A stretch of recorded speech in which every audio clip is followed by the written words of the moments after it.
J'ai eu un problème avec les dernières vidéos. D'accord, le vidéo il est arrêté directement sur cette slide. Alors je répète ce qu'on a fait. On a traité les cas de la contrôlabilité distribuée d'un système en cascade. On a démontré une inégalité inégalité de Carleman global. Après, avec l'inégalité de l'énergie, on peut démontrer l'inégalité d'observabilité pour les systèmes adjoints. Et on sait que l'inégalité d'observabilité est équivalente à la contrôlabilité à zéro, avec un contrôle qui est aussi borné d'une certaine manière. Alors, c'est pour ça que ça, c'est un corollaire qu'on peut obtenir à partir de l'inégalité de Carleman. D'accord? Et c'est le résultat qui dit que pour chaque donnée initiale dans L2, il y a un contrôle qui donne la contrôlabilité exacte à zéro, la nulle contrôlabilité pour Y. Y, c'est vectoriel, c'est Y1, Y2 jusqu'au Yn, d'accord? Et aussi, le contrôle, il est borné par rapport à le coût de contrôle, que c'est cette exponentielle, fois Y0 au carré. Et on sait aussi la dépendance du coût de contrôle par rapport aux données, par rapport au temps, par rapport aussi au coefficient. D'accord? Alors voilà, on a démontré le résultat des contrôlabilités d'un système en cascade, contrôlabilité interne, contrôlabilité distribuée, d'accord, avec un contrôle. Alors voilà.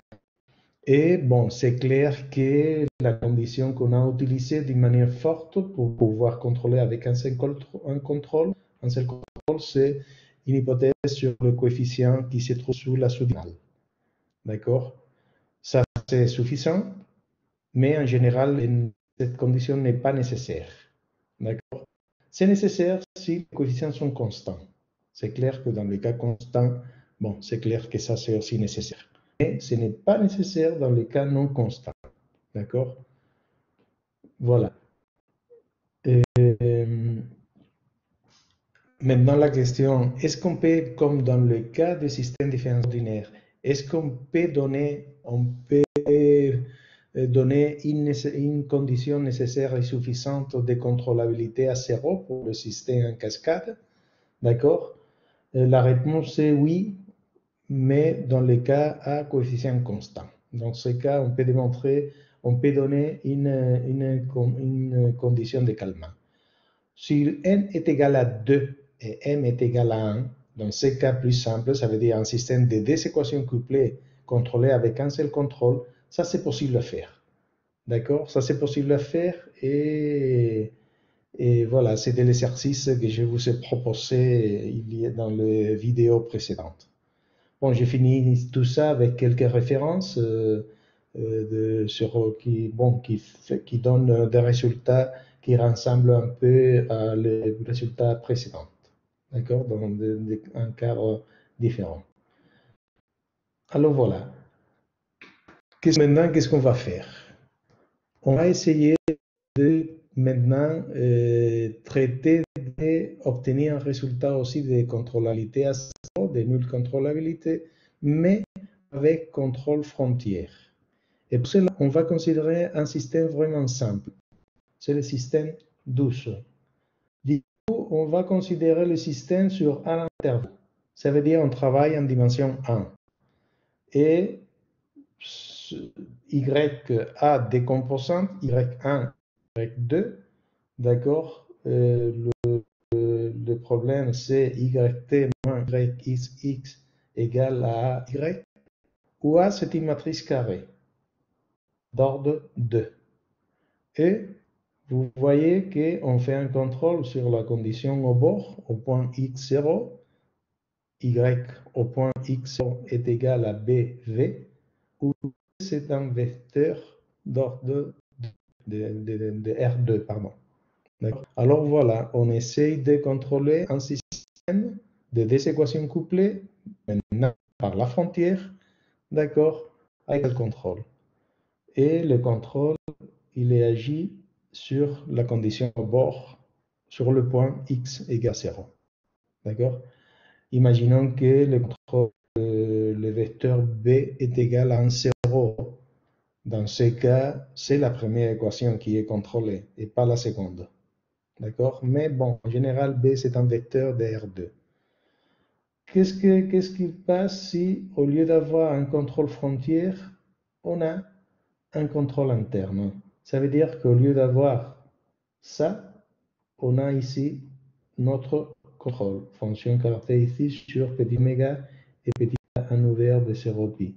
Bon, on sait que dans le cas de contrôlabilité distribuée, on sait que le système douce est contrôlable si et seulement si on a cette condition.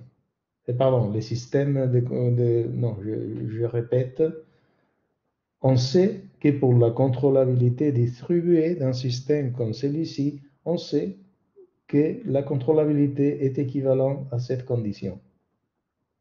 Alors la question, est-ce que dans le cas de la contrôlabilité frontière, c'est aussi équivalent la contrôlabilité à la condition de rang de Kalman, à la condition rang de AB est égal à 2? Alors la réponse c'est non. La contrôlabilité la contrôlabilité frontière change. D'accord? Je vous signale que l'artifice qu'on a fait pour passer de la contrôlabilité distribuée à la contrôlabilité frontière, ici ne marche pas.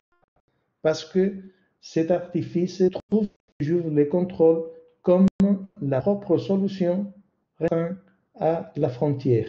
Vous voyez que Y a des composantes. Alors, cela indique que oui, on peut avec des contrôles. V, maintenant, ce n'est pas un seul contrôle. V, c'est égal à 20 V2. Alors voilà, l'artifice que je vous ai montré pour passer de la contrôlabilité distribuée à la contrôlabilité frontière ne marche pas dans ce cadre. Parce qu'il y a un seul contrôle. Voilà où se trouve le problème. Alors, qu'est-ce qu'on peut faire avec ça? Disons, comment attaquer ces problèmes? On va l'attaquer simplement parce qu'on va changer de méthode. On va utiliser la méthode des moments pour essayer de donner un résultat de contrôlabilité pour le système douce. D'accord? Alors, ça va être notre prochaine section. On va dans ces cas je vais vous montrer qu'est-ce que c'est la méthode des moments. D'accord? Je vais suivre cette référence de Fattorini-Russell. Alors voilà. Pour cela, je vais considérer un cas vraiment simple. C'est l'équation de la chaleur. C'est un cas scalaire. Y, c'est une seule variable. D'accord? C'est une variable scalaire. Et par simplicité, je vais travailler sur l'intervalle 0pi. Alors voilà, c'est l'équation classique de la chaleur en dimension 1. D'accord? Et voilà, je vais la contrôler avec un contrôle V. Et V, c'est un contrôle qui agit sur le point x égale à 0. D'accord? C'est la condition au bord, sur le point x égale à 0, sur le point x égale à pi 0, c'est la condition de Dirichlet en moyenne, et il y a comme toujours une donnée initiale. Dans ce cas, bon, on peut travailler avec des données initiales qui appartiennent à h-1. D'accord? Et mon contrôle, c'est une fonction qui dépend de t. C'est une fonction d'un L2. D'accord? On peut démontrer que le problème 13 a pour chaque donnée initiale d'un h-1 et pour chaque contrôle 13, le problème 13 a une seule solution. D'accord? Et voilà, et la solution, elle est continue à valeur d'un h-1. Et c'est pour ça que et aussi la solution dépend continuellement des données. Ça veut dire de y0 et de v. D'accord? Alors voilà, c'est un système bien posé et on se demande est-ce qu'on peut le contrôler. Pour cela, on va travailler avec l'opérateur moins le Laplacien en dimension 1 et surtout, on va travailler avec les valeurs propres et les fonctions propres de cet opérateur. Ça veut dire lambda k égale à k carré et les fonctions propres qui sont données par cette expression. C'est le sinus de kx et on va les normaliser pour avoir que la norme de phi k dans L2 soit égale à 1. D'accord? Et on sait que le phi k donne une base de l'espace de Hilbert H10, L2, etc., etc. Et voilà, si on prend I dans L2, alors ça c'est le coefficient de Fourier. D'accord? Alors voilà, on va travailler avec ces problèmes et on se pose, est-ce qu'on peut les contrôler à zéro? Bon, comme toujours, le problème de contrôlabilité à zéro pour le système, pour le problème 13, va être équivalent à une certaine propriété du problème adjoint. Le problème adjoint, le voilà, c'est ce problème, d'accord, sur l'équation de la chaleur aussi, mais rétrograde. Comme toujours, la condition au bord est égale à 0 et il y a une condition finale phi dt égale phi t. D'accord? Et quelle est la relation qu'il y a entre les solutions du problème adjoint et la solution de 13? Alors voilà, les deux fonctions sont liées avec cette expression. On peut voir que si y, c'est la solution qui correspond à v et donnée initiale y0, et phi, c'est la solution qui correspond à phi t, alors voilà, il y a cette relation. On a, je vais effacer tout ça. Voilà, on peut démontrer que ça c'est vrai. Et ça c'est vrai pour tout phi t dans H0. Alors voilà, si on veut trouver un V pour lequel ça soit égal à 0, alors on peut réécrire le problème de contrôlabilité d'une manière équivalente. On peut dire que V, c'est un contrôle qui donne la contrôlabilité à 0 de notre système 13, d'accord? Si et seulement si on a ces relations. V contre les solutions du problème adjoint vérifie que est égal à moins I0 produit scalaire contre phi autant t égale à 0. Et ça, c'est vrai pour tout phi t, V H1 0. D'accord? Alors voilà, transformer le problème. Maintenant, on va se poser, est-ce qu'avec I0 donné, on peut trouver un contrôle qui fait ça, qui fait que cette égalité soit vraie? Bon, on va transformer d'une manière équivalente l'égalité. Et pour cela, on va travailler avec une base de H1 0 de 0 pi. Une base pour laquelle calculer phi va être simple. Et donc, on va avoir, phi, c'est la solution de notre problème adjoint. Bon, à partir de la base, les éléments de la base, va être simple de trouver phi, et donc, ça va être transformé d'une manière équivalente. Pour cela, je vous signale, bon, on va faire ça. On va travailler avec les fonctions propres du Laplacien. Alors voilà, si je prends comme phi t la fonction propre phi k, alors la solution du problème adjoint, c'est simple à être trouvée. La solution, c'est simplement l'exponentielle de moins lambda k t moins t phi k de x. D'accord?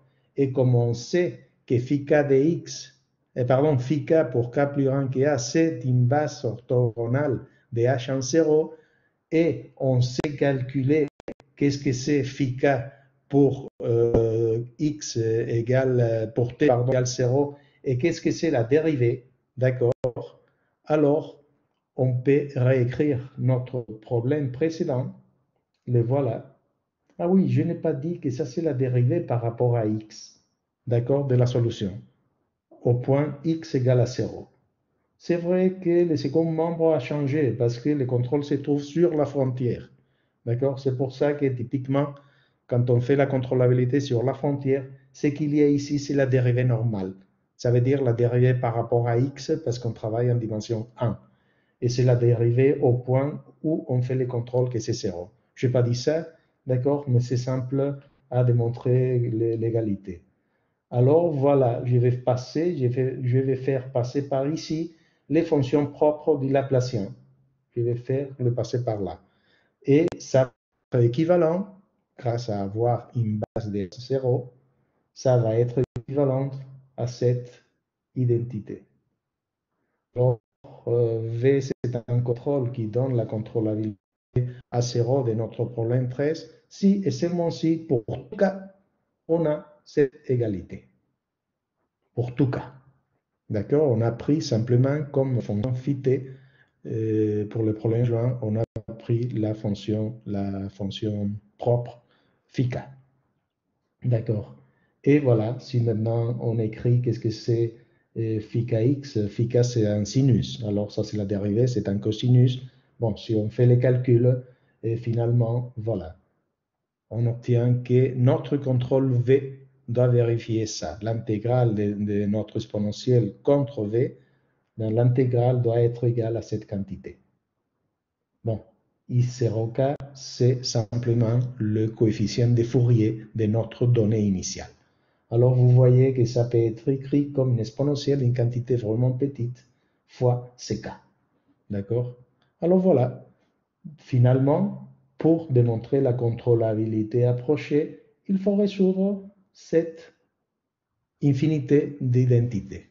Il faut trouver V tel que le produit scalaire V dans L2, V l'exponentielle, soit égal à une certaine quantité qui est fixée et qui dépend de la donnée initiale. D'accord? Alors, bon, la réponse est, ça c'est équivalent, et maintenant, je vais effacer. D'accord? Et on peut démontrer le théorème. Le théorème dit que pour chaque donnée initiale, il y a un contrôle qui résout le problème des moments qu'on vient de poser. Ça veut dire qu'il y a un contrôle qui donne la contrôlabilité à 0 de notre problème 13. D'accord? Alors voilà, comment on peut démontrer les résultats. Pour démontrer les résultats, il faut simplement trouver un V qui vérifie ça. Et c'est ici, on va utiliser la méthode, disons, on va voir comment on peut résoudre le problème des moments. Il y a, si vous voulez, dans le problème des moments, il y a des choses à faire. La première chose, c'est, bon, on a la famille des exponentielles négatives, lambda k c'est k carré. Alors, la première question, est-ce qu'il y a une famille biorthogonale aux exponentielles? On a les exponentielles de mon lambda kt et on essaye de trouver quelque chose qui s'appelle famille biorthogonale, qui sont une famille de fonctions qk dans L2, telle que vérifie cette identité. Bon, cela dit que l'intégrale de l'exponentielle contre QL, c'est égal à delta QL. Ça veut dire égal à 1 si K est égal à L et 0 si K est différent de L. D'accord? Alors voilà. Et il y a un autre élément qu'il faut démontrer, c'est on doit démontrer que notre famille elle est bornée d'une manière pas mal.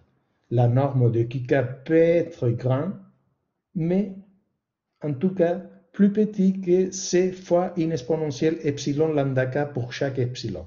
Ça veut dire pour chaque epsilon, il y a une constante telle que la norme de QK n'est pas trop grande. C'est plus petit que C fois une exponentielle de epsilon lambda k. D'accord? Et c'est simple, grâce à la première propriété, c'est simple qu'on peut résoudre notre problème de moment. Le voilà. Et c'est facile à démontrer que une solution, une possible solution au problème de moment est donnée par ces expressions. C'est simplement le coefficient exponentiel de moins lambda kt, ck, qk. Ça veut dire que c'est égal à ça. Alors, l'existence de la famille biorthogonale donne un contrôle, un possible contrôle. D'accord? C'est facile, grâce à la propriété première, c'est facile à démontrer que V satisfait le problème de moment. La question c'est maintenant, est-ce que V appartient à L2? Parce qu'en principe, on ne sait pas si V appartient à L2 de 0T. Bon, la réponse est oui. Et c'est là où on utilise le second point. Je vais vous montrer pourquoi le second point implique que V appartient à L2. Ou si vous voulez, je vais démontrer que 2 implique que la série qu'il y a ici converge absolument dans L2, converge en norme.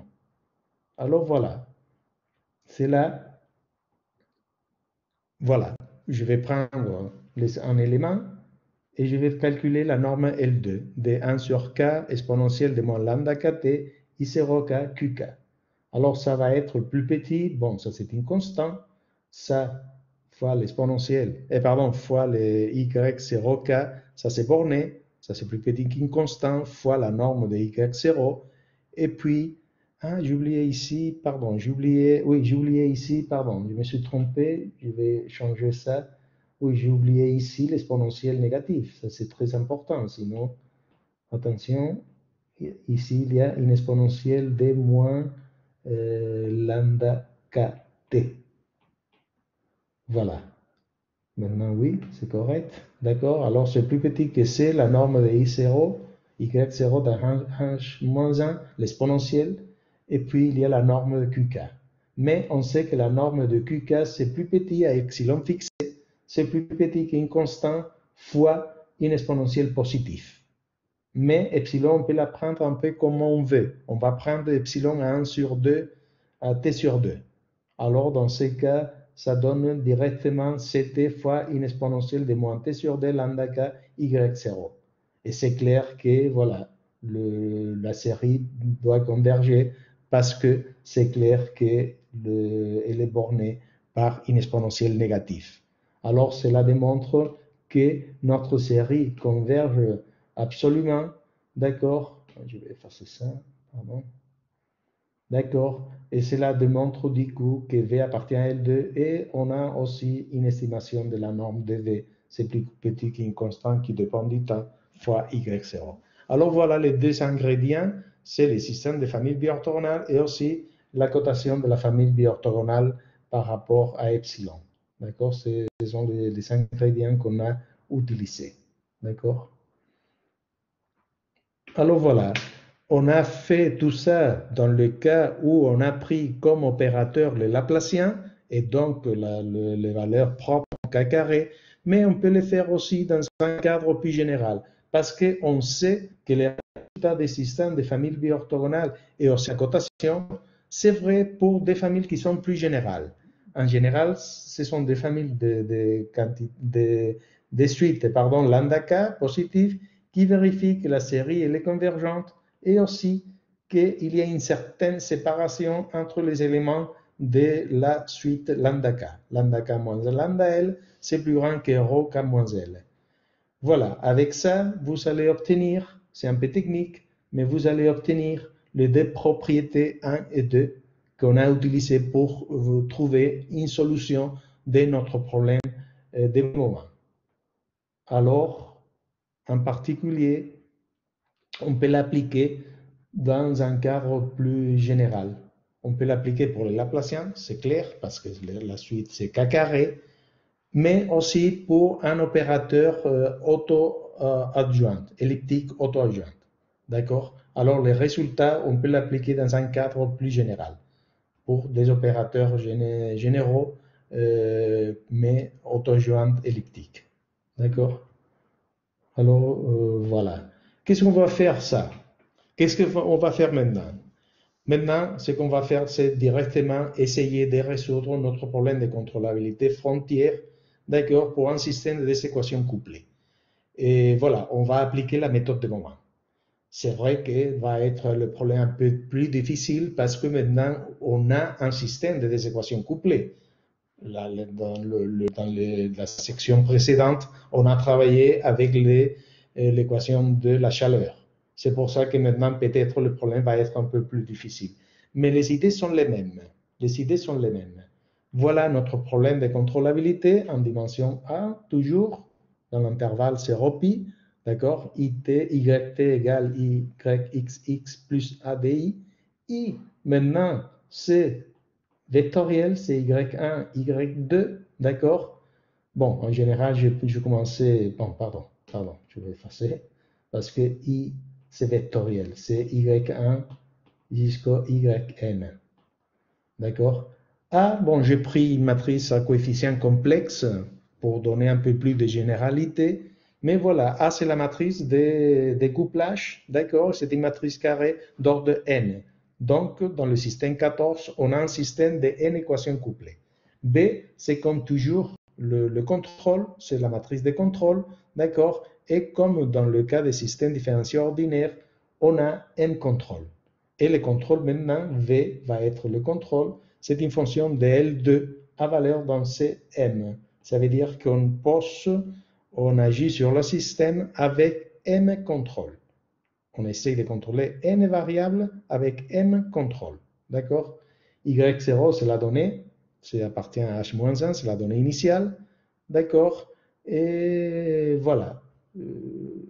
Voilà. C'est simplement comme opérateur, c'est YXX. D'accord? Je vais me concentrer à un cas plus simple. Vraiment plus simple. C'est le cas où n est égal à 2 et m est égal à 1. D'accord? Parce que c'est un cas un peu plus simple. Non, vraiment plus simple. D'accord? Alors voilà. On fait pareil. On va essayer de régler notre problème comme un problème de moment. D'accord? C'est pour ça qu'on va travailler encore une fois avec les valeurs propres et les fonctions propres du Laplacien avec conditions de Dirichlet homogènes. D'accord? Phi k, comme tout à l'heure, et lambda k sont k carré, dans ce cas, et une constante fois les sinus. Et comme toujours, le phi k, c'est une base orthonormale dans L2 et orthogonale dans H0. D'accord? Alors voilà, les théorèmes qu'on peut démontrer dans ce cadre, c'est le théorème suivant. C'est le cas où n est égal à 2 et m est égal à 1. Alors, avec les données fixées A et B, d'accord, on va dénoter mu1, mu2, les valeurs propres de A étoile. Alors, notre système 14, ça veut dire le problème de contrôlabilité frontière, est exactement contrôlable à 0, c'est nul comptable, ou si vous voulez de manière équivalente, contrôlable exactement aux trajectoires, si et seulement si le rang de AB est égal à 2, et aussi il y a une condition additionnelle.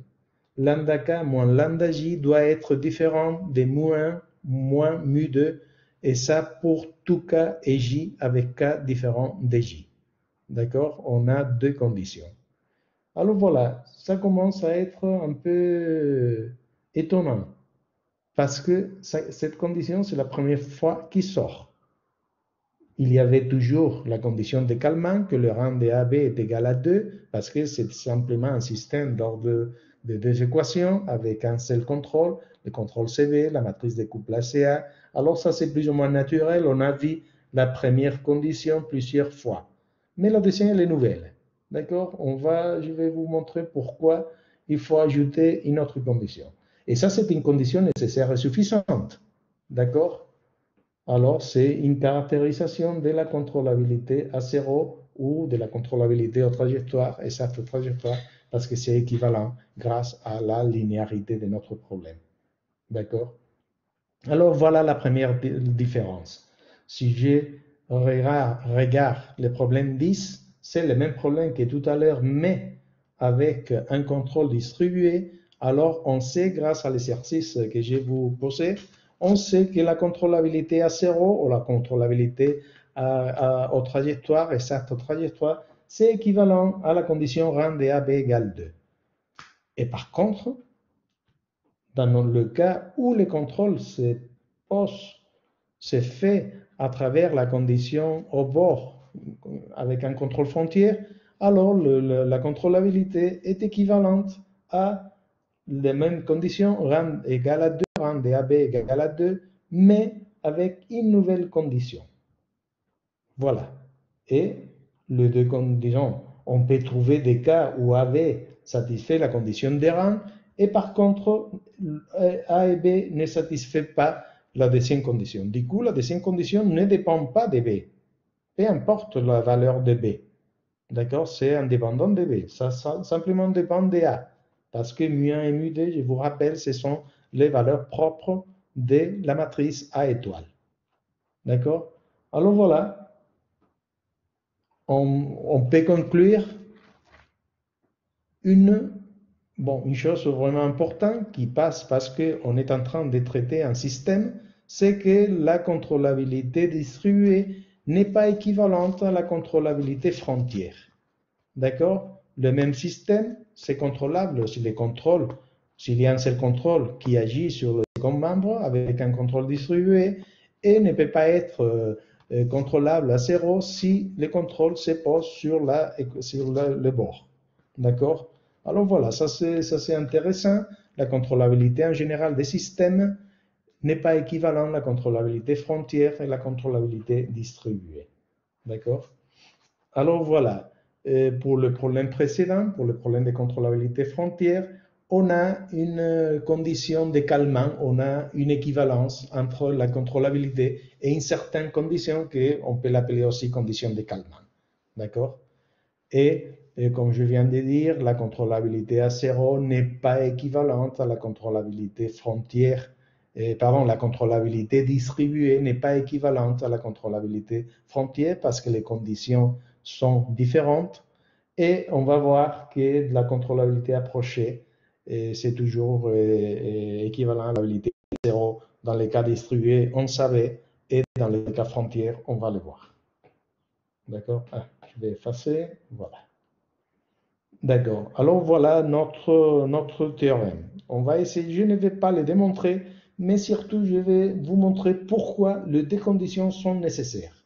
Et puis je vais vous donner quelques détails sur la preuve, sur la condition suffisante. Pourquoi à partir des deux conditions on peut démontrer alors les résultats de contrôlabilité. Alors pourquoi la première condition est nécessaire? La condition de le rang de AB doit être égal à 2. Bon, on a fait plusieurs fois ça. Si le rang c'est plus petit que 2, alors notre problème, notre système 14, le problème de contrôlabilité à 0, le problème 14, je vous montre, voilà, le problème qu'on essaie de contrôler, c'est équivalent à un autre problème. Un autre problème où le contrôle se trouve sur la première variable. Et 1, c'est comme toujours le vecteur 1, 0. D'accord? Et à 0 tilde, c'est une matrice qui a cette structure. Alors, c'est clair que la seconde équation, elle est découplée par rapport à la première, et donc, on ne peut pas contrôler de manière à 0 le système 14. Alors voilà, il faut démontrer l'exercice, mais on peut déduire que le système, alors, le nouveau système 7t égale 7xx plus a0 tilde de y. Ah, pardon, ici il y a une erreur. Ça, ce n'est pas y. Ça, c'est z. Pardon, je me suis trompé. Ça, c'est z. D'accord? Alors voilà, le système, le nouveau système n'est pas contrôlable et donc le système original, le 14, n'est pas contrôlable non plus. D'accord? Alors voilà l'exercice. Et l'exercice dit, ah, pardon, ça c'est 7, je vais le laisser. Ça c'est 7. Alors l'exercice dit ça, qu'on ne peut pas contrôler si la première condition n'est pas satisfaite. D'accord? Pourquoi la seconde condition? Pour cela, il faut introduire de nouveau le problème adjoint. Dans ce cas, le problème adjoint, c'est le problème 15. Voilà, c'est comme toujours un problème rétrograde. Le temps est parcouru de pi à 0, d'accord? Et il y a une condition finale que c'est, du coup, une condition initiale, d'accord? A étoile, comme toujours, c'est la transposée conjuguée.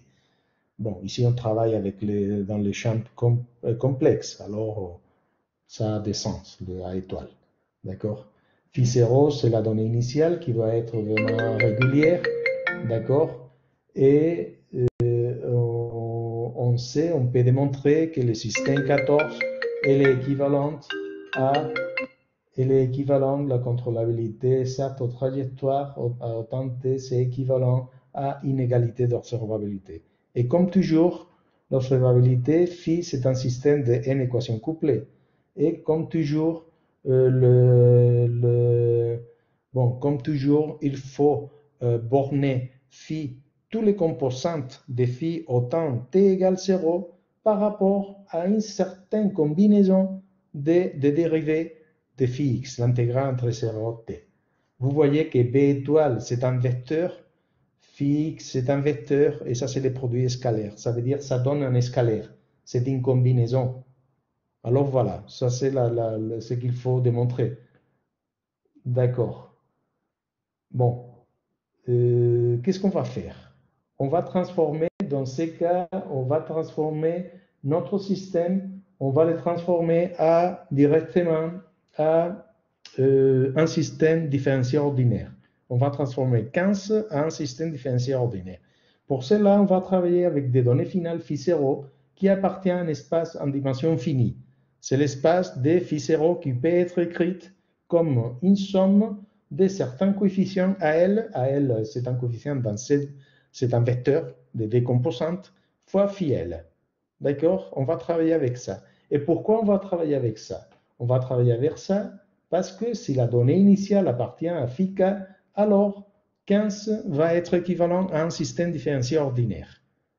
Et la propriété, l'observabilité, l'inégalité d'observabilité va nous donner directement une propriété de continuation unique. Cela dit qu'on va transformer 15 en un système différentiel ordinaire qui vérifie la continuation unique et donc le système correspondant doit être, le système différentiel ordinaire, pardon, doit être contrôlable comme on a vu dans la première session. C'est un peu la philosophie. Alors, voilà. Je vais utiliser la suivante notation. Pour chaque cas fixé, on va écrire LK qui va être la matrice moins lambda K identité plus A. C'est une matrice carrée. D'accord?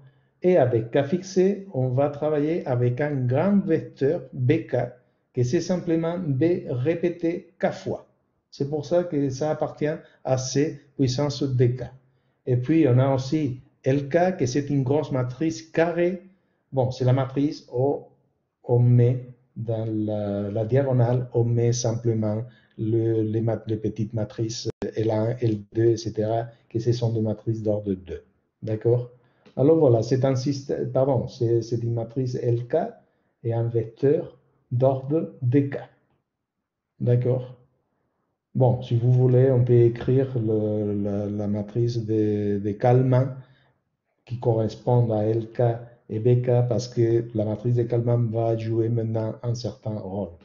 D'accord? Alors voilà, on va transformer, comme je viens de dire, notre système 15 à un système différentiel ordinaire. Simplement parce qu'on va travailler dans l'espace dans une dimension finie xk. D'accord? Alors voilà, on va prendre une donnée initiale k va être fixée. On va prendre une donnée initiale dans l'espace xk, ça veut dire une combinaison de AL fois phi L, d'accord? Et AL appartient à C2. Et alors, la solution de notre système 15 va être calculée à travers le problème de Cauchy CES. C'est simple, disons, où L étoile K, c'est simplement la matrice qu'on vient de définir.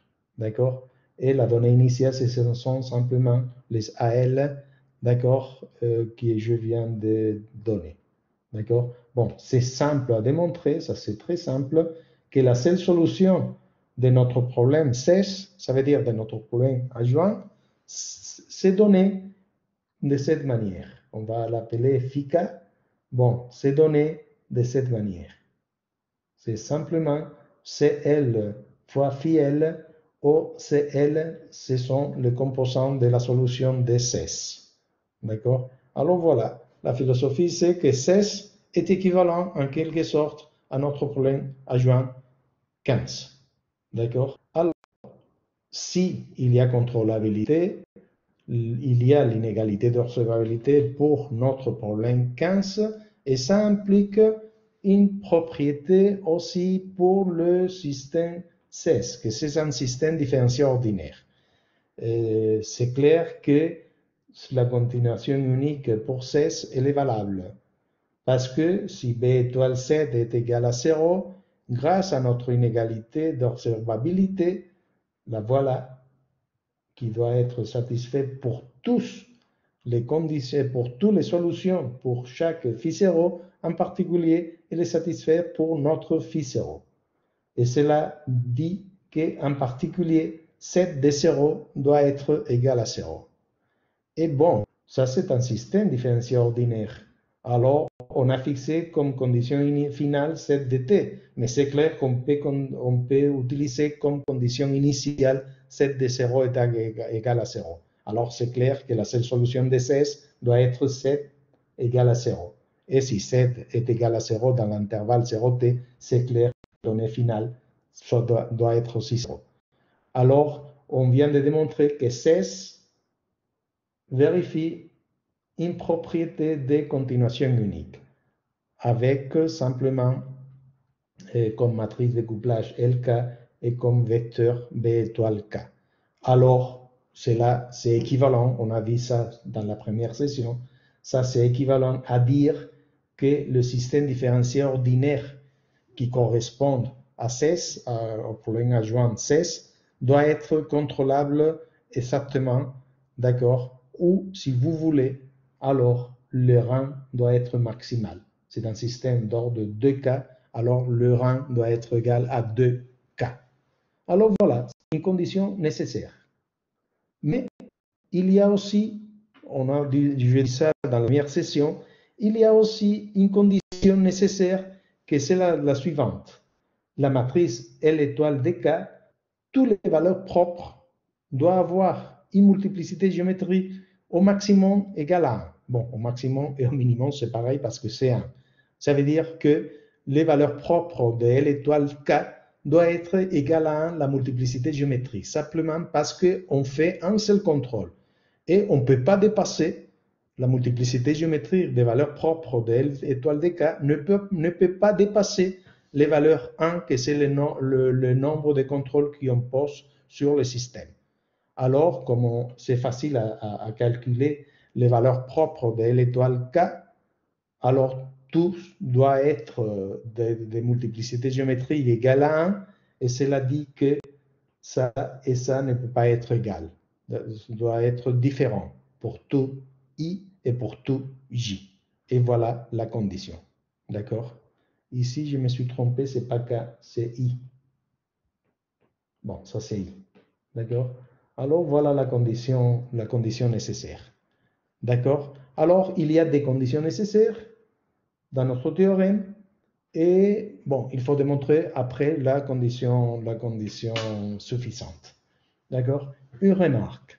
Si le rang de QK c'est plus petit que 2K, alors la condition, le système adjoint, le système différentiel ordinaire qui joue le rôle des systèmes adjoints ne satisfait pas la continuation unique.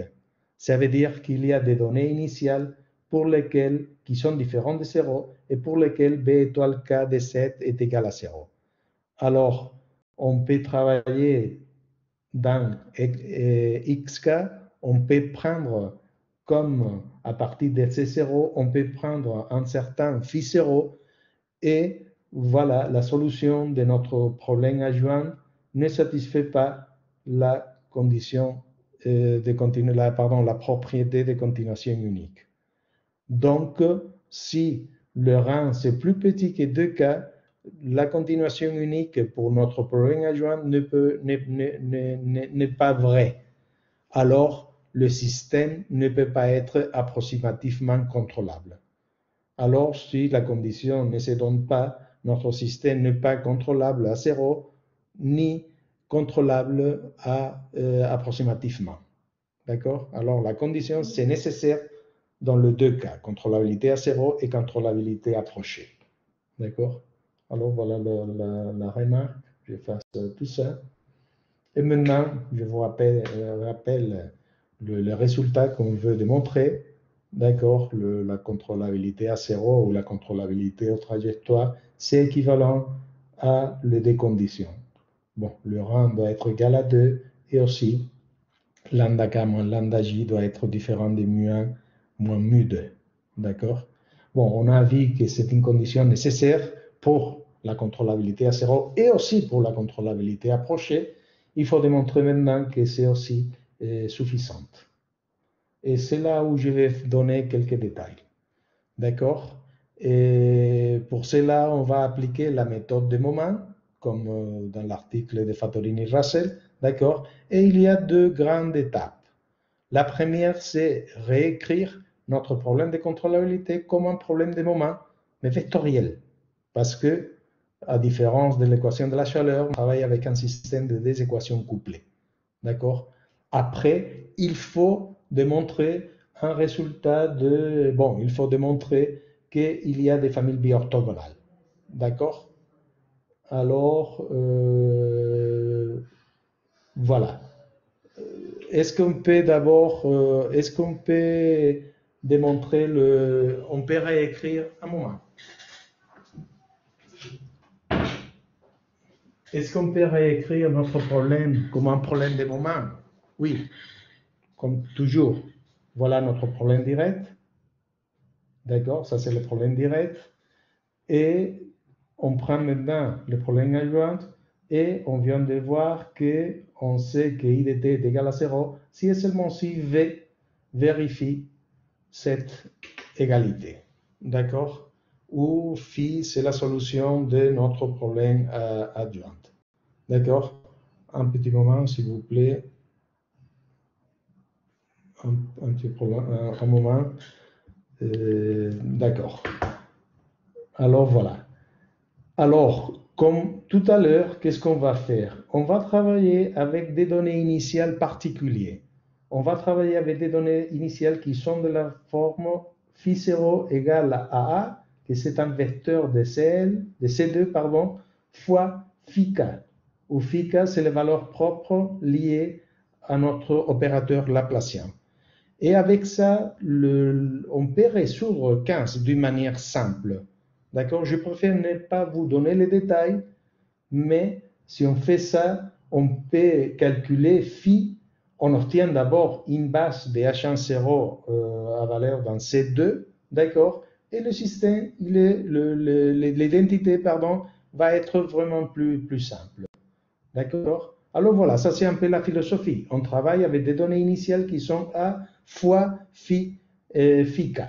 D'accord? Et c'est pour ça que ça fait sortir moins lambda k identité plus A étoile. Et finalement, bon, c'est un problème de moment vectoriel, mais c'est toujours l'intégrale de V contre bon, une certaine quantité. D'accord? Alors voilà. En quelque sorte, le contrôle V, c'est comme si V, c'est le même contrôle pour contrôler une infinité de systèmes différentiels ordinaires d'ordre 2. On peut penser à ça. C'est comme si V contrôle tous ces systèmes différentiels ordinaires d'ordre 2. D'accord? Le même V pour une infinité, pour tout cas. D'accord? Bon, ça c'est le premier ingrédient, réécrire notre système, notre problème de contrôlabilité comme un problème de moment. Dans ce cas, un problème de moment d'ordre 2, de dimension 2, parce que c'est un problème d'ordre 2, de dimension 2, d'accord? Et après, il y a les systèmes de famille biorthogonale qui vérifient une certaine propriété. Dans notre cas, la famille, c'est aussi une famille d'exponentielles mais d'une matrice, moins lambda k identité plus A étoile. D'accord? Il faut travailler avec la famille de matrices complexes en général. Alors, notre objectif, c'est justement, bon, il faut se rappeler comment on fait l'exponentielle d'une matrice. Quand on fait l'exponentielle d'une matrice, il faut faire les exponentielles de valeurs propres. Et dans le cas où la multiplicité est, bon, les valeurs propres, tous les valeurs propres ont multiplicité géométrie égale à 1, mais parfois les valeurs propres sont doubles avec multiplicité algébrique de 2. C'est pour ça que, je ne sais pas si vous vous rappelez, que l'exponentielle d'une matrice donne l'exponentielle de valeurs propres et aussi t fois l'exponentielle de valeurs propres. D'accord? Ça dépend de la multiplicité algébrique. C'est pour ça qu'on doit calculer une famille biorthogonale de cette famille où il y a deux paramètres, K, mais aussi J. D'accord? Et du coup, il faut aussi démontrer qu'on peut borner d'une manière sympathique la norme de QK. La norme de QK peut être énorme, mais toujours plus petite. La norme plus petite que C fois une exponentielle epsilon lambda K. D'accord? Voilà les deux ingrédients. Et bon, et pour cela, bon, on va appliquer un certain résultat. Je l'écris ici de manière générale. Dans notre cas, on va fixer eta. Dans notre cas, eta est égal à 1. D'accord? Une suite de valeurs propres complexes, parce que vous voyez que ça peut être complexe, parce que mu 1, mu 2 sont les valeurs propres de A étoile, alors en général, les valeurs propres sont complexes. Alors, voilà, lambda joue le rôle de grand lambda k joue le rôle de lambda k plus mu1, lambda k plus mu2, d'accord? Alors voilà, pour ça donner, il y a une famille biorthogonale qui dépend des paramètres k et j dans L2, ça veut dire qu'il vérifie ça,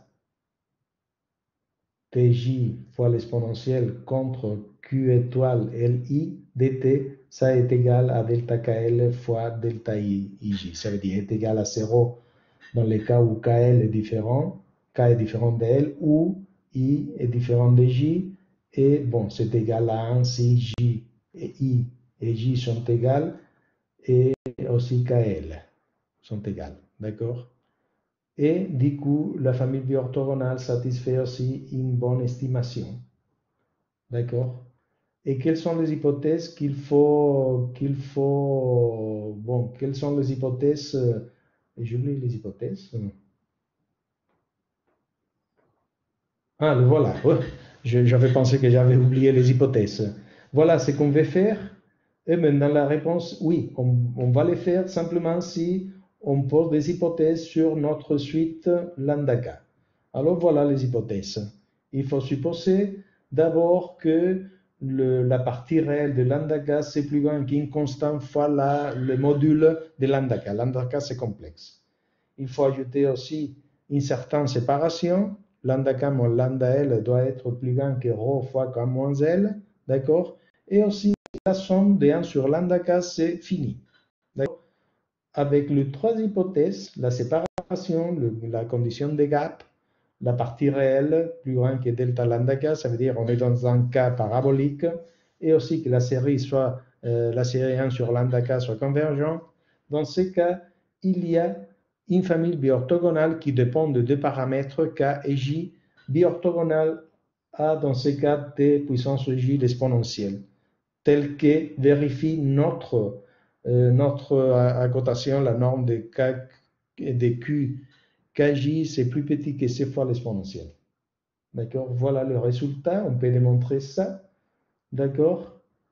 Et à partir de ça, si on combine les deux choses, disons l'existence de la famille biorthogonale et la cotation, on peut démontrer que le problème de moment a une solution, donne une solution qui appartient à L2. D'accord? La dernière étape, c'est comme dans l'équation de la chaleur. Et bon, je préfère ne pas vous donner plus de détails. D'accord? Bon, j'ai suivi pour vous présenter cette dernière partie, j'ai suivi cet article. Dans cet article, on fait le problème général, ça veut dire on résout le problème général avec n et m n'importe quelconque. J'ai fait l'application dans le cas n égale à 2 et m égale à 1, que c'est un peu plus simple. D'accord? Mais dans l'article, on fait le cas général. D'accord? Alors, voilà. On a écrit le problème 14 et on a vu que le problème 14, il est approximativement contrôlable si et seulement si il est nul contrôlable et si et seulement si on obtient la condition, bon, cette condition que dans notre cas, c'est équivalent aussi à dire que le rang DAB est égal à 2 et aussi plus lambda k moins lambda L, c'est différent de mu1 moins mu2. D'accord? Et ici, on a utilisé que D, c'est l'identité. Ça veut dire qu'ici, il n'y a pas une matrice. Que ici, devant ça, la matrice, c'est l'identité. D'accord? Si au lieu d'avoir l'identité, on a une matrice D quelconque, alors la situation change fortement. Mais je préfère ne pas vous donner les détails. On a travaillé dans un cas où la diffusion, c'est l'identité. D'accord? Alors voilà, quelques références sur ce problème. La première, c'est la même que je viens de vous donner. Ça résout le cas général. Mais il y a aussi d'autres références qui peut être intéressantes. D'accord? Bon, et il y a une dernière référence, un article de 2011, où on traite un peu À l'époque, on donne les résultats qu'à l'époque, il y avait sur la contrôlabilité des problèmes couplés. D'accord? Alors, je vais m'arrêter ici et merci pour votre attention. Je suis disponible. Si vous avez des questions, bon, je suis disponible toujours. Et voilà, merci de votre attention et courage et travaillez bien. Merci.